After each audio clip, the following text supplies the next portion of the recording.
Hello, it's Lauren Ohayon from Restore Your Core. And in today's video, I want to talk to you more about diaphragm release, how I use it in my practice with my clients, and just a little bit more context and color to this amazing practice. So the diaphragm is our main muscle of breathing. It is working whether we ask it to or not. I hear a lot of people say, I'm going to teach you to breathe diaphragmatically. You can't actually learn to breathe diaphragmatically. You are already doing it if you're alive and you're not on a ventilator. So the term is a bit redundant and doesn't mean much because we all breathe diaphragmatically. In my system, in Restore Your Core, we really focus on the diaphragm. Just park my ball here for a second. We really focus on the diaphragm, but we really focus on a three-dimensional rib breath. So we really focus on decreasing intra-abdominal and intra-pelvic pressure.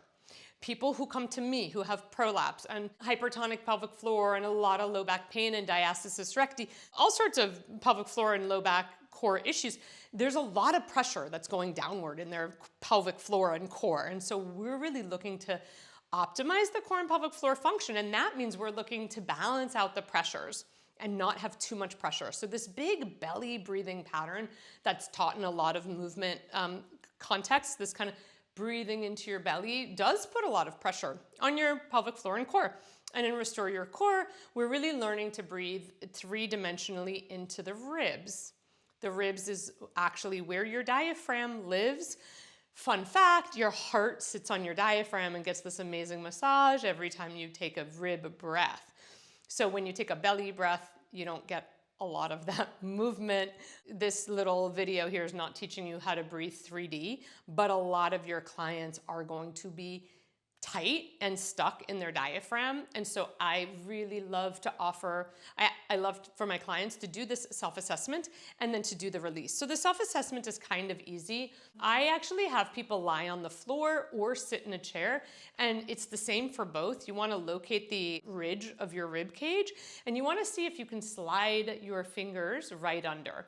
And so a lot of musicians struggle with this. A lot of singers, musicians especially who use their mouth. So trumpet, saxophone, singers, they will go to get their fingers under their rib cage and it's a wall. You cannot. And so if people are like, if they're unsure because maybe they're like, well, I just have a lot of fat there, it's not going through, then you can round your back. And when you round your back, it takes the muscular tension out and suddenly people are like, oh, I can suddenly slide my hands there. So if I were to walk towards you just a little bit, you can see that like it's squishy and soft for me here, right? It's really soft and squishy. My fingers slide right underneath my rib cage. If I were to lie down on my back, I get the exact same thing. My fingers slide right underneath my rib cage. I can just easily slide them under. So that's really what we're looking for. So if somebody has no problem doing that, they probably don't need the diaphragm release. But again, people who've been belly breathers, musicians, people who are very tight and tense in their upper body, people who are very hunched in their upper body, thoracic is tight, even people who have a rib flare or anterior pelvic tilt, like they might really have a lot of tension in their diaphragm. And then it can possibly impact the pelvic floor, right? Because we're not actually getting this big 3D rib expansion. If the diaphragm is super tight, it's not able to kind of go through its full range of motion, which is limiting to us. So one way that you can do the release, well, I always have people, if they can, start with just a little bit of release on a ball. This might be way too intense for some people. So, what works for one person doesn't work for every person.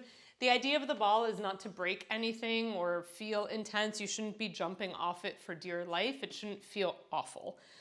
So you can put it under one side or right under the middle. And it's, again, similar area. And I'm just releasing my head down. So I put it in the middle. If somebody has a diastasis recti, they're not doing this necessarily. They can take it to the side for sure and do it to the side and put their head down, but not in the middle. So again, you're putting the ball in the middle, just right in the middle. You're releasing your head to the floor if that's comfortable. If not, keep your head up. and you're going to turn on a timer for a good few minutes and just breathe softly there. That's like the first kind of release. See, they can move their body, they can roll side to side, and then we're going to think about, we can use our fingers. So you can do it lying on the floor like I showed you before here. Okay, and then we can also, and we're starting at the edges and working our way to the midline, right? So from the edges, let me turn around this way, from the edges to the midline, and we're just kind of massaging each point. If your fingers don't slip under your ribs, don't worry about it. Just kind of massage the area where they do get to, right? Like, don't try to mimic what I'm doing. If they do slide under, you're just kind of massaging right underneath there. And my fingers slip under very easily, but I still really benefit from this. It feels really good. So you can do it sitting. And then the other way to do this is to do it in a chair, because again, I meant lying down. You can do it lying down or you can do it sitting in a chair, feet on the floor. And like I said before, you're kind of rolling your body forward. So not rolling your body forward would look more like this, leaning forward. So you're not really leaning forward with a straight back. You're thinking of curving your spine back. And then my fingers, let me turn my body the other way. So my fingers, again, same spot. And I kind of just do like, I don't know, 30 seconds in each spot. I start at, let's say, with my fingers close to the midline, and I'm just gonna relax my spine a bit, hunch over. I can just pressure, so I can do just pressure, or I can do some rubbing, some circular motions, either way. And then I'm just moving, I'm finding another spot, and I'm like, oh. And maybe for today, it's just the pressure of your fingers. There's nothing else. You're not moving them, you're not circling them.